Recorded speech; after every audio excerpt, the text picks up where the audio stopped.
3월 거래된 서울 아파트의 실제 트렌드를 살펴보겠습니다. 오른다 내린다 말 많은 뉴스들, 오가는 언론 플레이에 현혹되지 마시고 실시간 거래 트렌드를 보시면서 직접 두 눈으로 판단하시길 바랍니다. 3월 서울의 25개구에 거래된 단지 중 대장단지들로 골라 빠르게 소개하겠습니다. 첫 번째, 강남구에서 거래된 아파트는 강남구 대치동 성경아파트입니다. 1983년식, 1034세대, 용적률 179%의 42년차 아파트입니다. 현재 건너편에 있는 레미안데치 팰리스의 대장자리를 넘겨주었으나 과거 우성, 성경, 미도 아파트를 묶어 부르는 우선미의 하나로 대치동의 대장단지이기도 했습니다. 대치동답게 서울 3대 학군을 탄생시킨 곳이자 대한민국 사교육의 중심인 대치동 학원가를 이용하기 쉽습니다. 지하철 3호선 대치역을 끼고 있는 초역세권 단지이며 도보로 수인분당선 라인인 개포동역과 도곡역을 이용할 수 있습니다. 단지 내 대치초등학교가 있는 초품화 아파트로 여전히 인기가 좋으며 대치동에 뛰어난 학군을 보유하고 있는 단지입니다. 단지 뒤로 양재천이 바로 흐르고 있어 양재천의 리버뷰와 산책로 이용도 쉽습니다. 해당 아파트 31평이 3월 12일 거래되었습니다. 18년 1월 17억에서 22년 4월 32억까지 88% 급등 후 23년 6월 17% 하락한 26억 6,500에 저점을 찍었습니다. 현재는 조금씩 상승되는 거래가 발생하며 3월 12일 13층이 29억 3,500에 거래되었고 네이버에는 30억 전으로 매물이 형성되어 있어 지난 32억 최고점 대비 마이너스 8% 하락한 수준입니다. 두 번째, 강동구에서 거래된 아파트는 강동구 상일동 고덕아르테온입니다. 2020년식 6,405세대, 용적률 249%의 5년차 신축, 매머드급 규모의 아파트입니다. 과거 노후화된 저층 주공아파트 단지들이 재건축을 통해 신도시급으로 변모한 지역이며 현재 대장이라 불리우는 고덕 그라시움을 필두로 강동구의 쌍두마차로 이름을 알리고 있습니다. 단지 바로 앞 5호선 상일동역을 끼고 있는 초역세권이자 고연초가 단지와 붙어있는 초품화입니다. 배재중학교를 필두로 높은 학업성 치도와 특목고, 자사고 진학률이 높은 다수의 학교가 단지 주변에 포진되어 있는 강동구 최고 학군을 보유하고 있으며 단지 주변 한영외고도 존재하여 인기가 높습니다.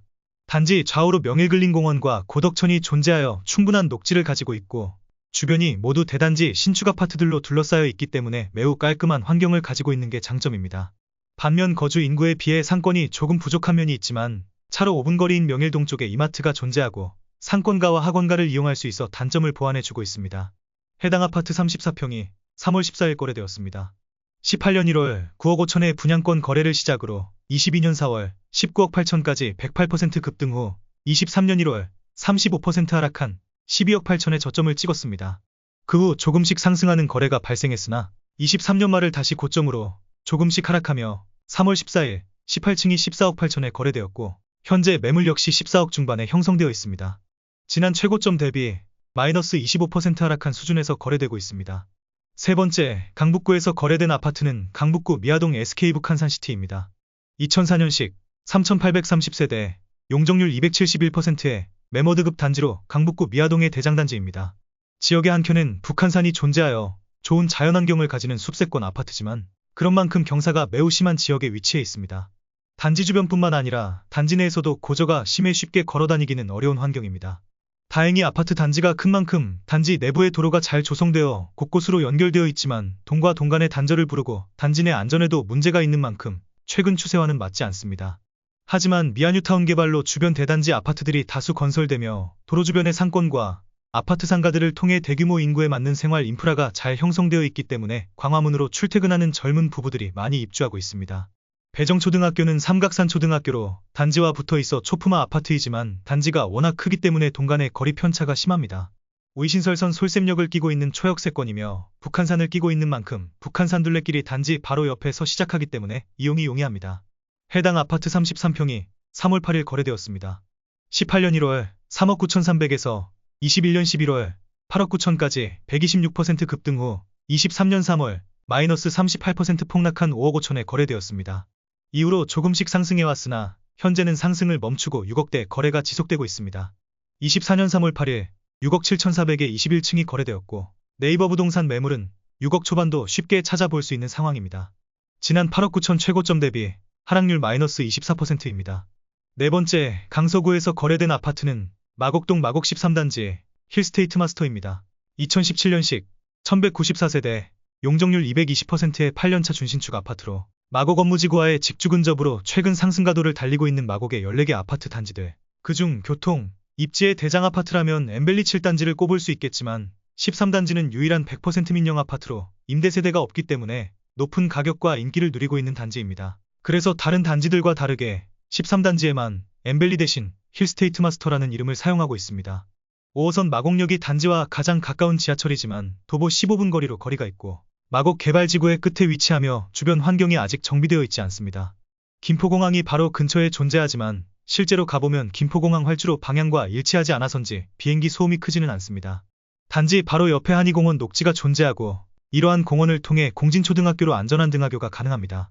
2020년 새로 개교한 한의중학교가 단지와 바로 붙어 있고 공원을 통해 마곡지구의 중심부에 길게 이어진 산책로와 연결되어 있어 서울식물원까지 산책할 수 있습니다. 마곡역의 상권을 이용할 수 있고 마곡역 바로 북쪽에 향후 이마트 트레이더스가 들어올 예정으로 대형 유통시설을 이용할 수 있게 됩니다. 단지 남쪽에는 강서농산물 도매 시장이 있어 이용이 용이합니다. 마곡의 학군은 지속적으로 좋아지곤 있지만 상대적으로 좋지 못한 학군으로 인해 발산역과 우장산역의 학원가를 이용하고 있습니다. 해당 아파트 24평형이 24년 3월 거래되었습니다. 18년 8월 9억 3,400에 첫 거래를 시작으로 21년 10월 13억 8천까지 48% 급등했습니다. 이후 23년 1월 9억에 거래되며 마이너스 35% 하락한 거래를 최저점으로 24년 3월 10억 7천에 거래되었으며 네이버 매물은 유사한 10억 중후반대에 형성되어 있습니다. 1층 매물은 10억도 쉽게 볼 수 있습니다. 21년 10월 최고점 대비 하락률 마이너스 22%입니다. 다섯 번째, 관악구에서 거래된 아파트는 관악구 봉천동 관악푸르지오입니다. 2004년식 2104세대, 용적률 294%의 21년차 대단지 아파트로 봉천동 주변 아파트 중 대장 단지에 위치해 있습니다. 보시는 바와 같이 단지 주변 이렇다 할 역이 존재하지 않고 가장 가까운 2호선 서울대 입구역까지 1.2km 정도 도보 20여 분 이상이 필요합니다. 하지만 경사로 때문에 버스를 주로 이용하고 있습니다. 7호선을 이용할 경우 버스를 이용해 숭실대 입구역 혹은 남성역에서 환승할 수 있으나 기본적으로 교통은 불편합니다. 물론 교통 호재도 있습니다. 10여 년은 걸리겠지만 향후 도보 10여 분 거리에 서부선 경전철 은천역이 들어올 예정입니다. 배정초등학교는 봉천초등학교로 바로 아래 관악구성 아파트가 있어 초등학교까지의 통학로는 단지를 통해 오갈 수 있습니다. 다만 역시나 경사가 심한 동네이기 때문에 이 점은 항상 고려해야 합니다. 관악구는 서울대학교가 있음에도 불구하고 좋은 학군을 가지고 있지 못합니다. 봉천동은 그 중에서 비교적 좋은 학군을 가지고 있고 배정받는 봉원중과 상도중이 상위에 속합니다. 서울대 입구역 근처 상권이 잘 발달해 있으며 길을 따라 길게 상권가와 시장이 형성되어 있습니다. 관악산 여타 단지들에 비해 단지 내 고전은 적은 편이며 위치가 위치인 만큼 주변 녹지가 풍부합니다. 단지 뒤편 까치산 공원이 있으며 아파트 내 조경이 잘 되어 있고 주변과 잘 어우러져 아파트의 산책로와 까치산 공원이 하나처럼 느껴지기도 합니다. 단지 바로 앞 노후화 주거지역이 봉천 14구역으로 재건축 추진 중에 있습니다. 해당 아파트 24평형이 24년 3월 거래되었습니다. 18년 1월 4억 5천에서 21년 11월 9억 4천까지 109% 급등했습니다. 이후 22년까지 1년간 해당 가격대를 넘지 못하며 보합권 거래가 이루어지다 22년 12월 6억 천에 거래되며 마이너스 35% 폭락한 거래가 발생, 최저점을 찍었습니다. 해당 거래 이후로 점차 상승해오다 현재 24년 3월 7억 5천7백에 거래되며 현재는 7억 중반대의 매물이 형성되어 있습니다. 네이버 매물 기준, 남양, 올수리, 탑층을 7억 5천에 찾아볼 수 있습니다. 21년 최고점 대비 하락률 마이너스 19%입니다. 직접 살펴보니 어떠신가요? 먼저 살펴본 강남, 강동, 강북, 강서, 관악구의 5개 단지 모두 24년 들어 특별한 방향성을 가지지 못한 채 보합권에서 거래되고 있습니다. 거래된 가격 모두 네이버에서 쉽게 찾아볼 수 있는 만큼 매물과 거래는 늘었지만 어느 정도 시세가 형성돼서인지 급매 거래가 크게 보이지 않았다는 점이 특징일 것 같습니다. 이어 다음 영상에서 다른 구에서는 어떠한 대장단지들이 어떠한 시세로 거래되었는지 다음 영상을 통해 바로 만나보겠습니다. 여러분들의 구독과 좋아요는 영상을 계속 만들어 나가는데 큰 힘이 됩니다. 부탁드립니다. 감사합니다.